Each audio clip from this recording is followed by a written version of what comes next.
Welcome to today's Explainer. We're putting on our investment analyst hats to figure out if JPMorgan Chase is an overvalued giant or, a premium bargain. We're going to stress test this absolute financial behemoth using the legendary frameworks of Warren Buffett, Peter Lynch, Benjamin Graham, and some modern DCF models just to uncover what the data is really telling us. All right, let's just dive right in by looking at the sheer scale of this company. As of the first quarter of 2026, JPMorgan Chase is sitting on a staggering $4.9 trillion in assets. That's trillion with a T. To put that into perspective, that is literally larger than the GDP of many developed nations. We're not just talking about a bank here. It's a foundational pillar of the global financial system. But with a recent share price hovering right around $300, $300.85 to be exact, the central mystery we're investigating today is whether this price tag is actually justified.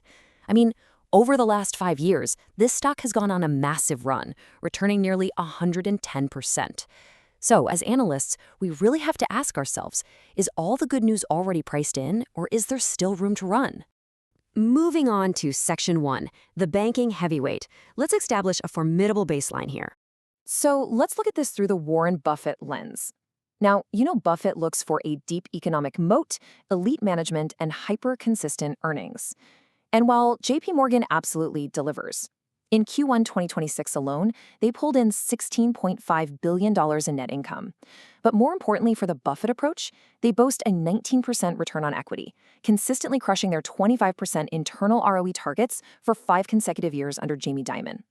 Backed by a massive $364 billion in stockholders' equity acting as a capital buffer, this stock easily satisfies Buffett's criteria for a high-quality business with a very sustainable competitive advantage. Okay, Section 2. Decoding price to book. This is a classic metric we need to tackle. To properly decode this, let's switch gears and apply the Peter Lynch lens. Lynch would definitely categorize a mega-cap bank like JPMorgan as a stalwart, a large, established company where you expect steady growth and an ironclad balance sheet. But look at the stark contrast in valuations between stalwarts here. JPM trades at a massive 71% premium compared to its peers, sitting at a 2.4 price-to-book ratio versus Bank of America's 1.4. Why? Well, this gap largely stems from JPM's superior 33% net profit margin and just exceptional operational efficiency. While Lynch is normally pretty wary of high multiples for slow growers, he often accepted a slight premium for stalwarts with bulletproof balance sheets and dominant market share, like we see here. But hold on, we really have to pause here. A price-to-book ratio above 1.0 generally means investors are paying a premium over the liquidation value of the bank's assets. So for a legacy, capital-intensive bank to trade at 2.4 times its book value, that's highly unusual. Actually, it demands serious scrutiny.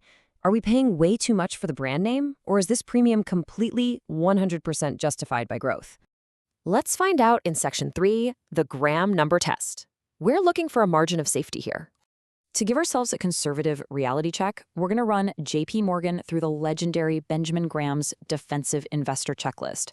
Graham, the absolute father of value investing, always warned that defensive investors should avoid paying too much for growth. So he created a metric designed to basically cap the price-to-earnings ratio at 15 and the price-to-book ratio at 1.5. The resulting Graham number calculates the absolute theoretical maximum price you should ever pay based purely on trailing earnings and book value. No future promises, just hard numbers. Let's walk through how this builds our valuation. First, we start with Graham's constant of 22.5. Then we multiply that by an annualized earnings per share of roughly $23.76, which is based on that massive 594 Q1 figure.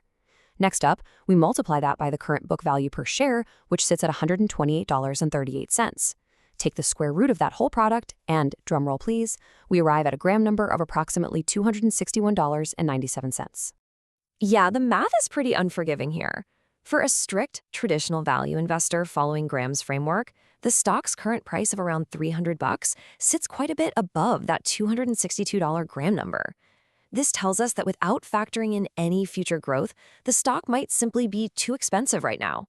It basically fails the classic margin of safety test, meaning Graham likely wouldn't touch the stock with a 10-foot pole unless it dropped below $262. Which brings us to Section 4, Evaluating Excess Returns. This is our forward-looking approach. So, if traditional metrics say it's too expensive, why on earth is Wall Street still buying it hand over fist?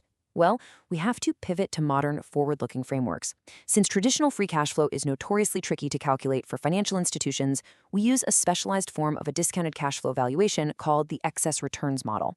This DCF style model evaluates a company based on how much future value it can generate above the return that shareholders actually require. Our key assumption here is a required cost of equity or discount rate of about $11.70 per share alongside a stable long term terminal growth rate. Using a stable return equity of 16.98%, which, let's be honest, JPMorgan easily clears. This framework calculates how much excess profit the bank will generate and capitalizes it. And the result? A massive intrinsic value of $430.88 per share. According to this model, the stock is actually about 30% undervalued right now. Crazy, right? But, standard analyst practice, we must run a sensitivity analysis. If we tweak our cost of equity by just 1% in either direction, this fair value swings dramatically. That just goes to show exactly how much high expectation is currently baked into that terminal growth assumption. So we have a massive spread between our conservative and forward-looking models. Let's look at the market multiple narratives to try and bridge this gap. The bears calculate a fair value of $298.09, citing pressures from credit loss allowances, rising expenses, and potentially softer net interest income. But then you have the bulls. They see a fair value of $337.75, or even higher. They're heavily factoring in JPMorgan's plans to deploy AI agents by 2026, which they project will drive a 20% sales increase, not to mention broad, sweeping growth in wealth management and digital banking. Now for Section 5, Resilience and Premium Valuation. Let's look at the sum of its parts. To synthesize these totally conflicting viewpoints, we've got the ghost of Ben Graham on one side and these AI-driven bulls on the other, we have to look at what exactly makes a global bank worth more than just the sum of its parts. This quote brilliantly illustrates a vital point from the World Bank.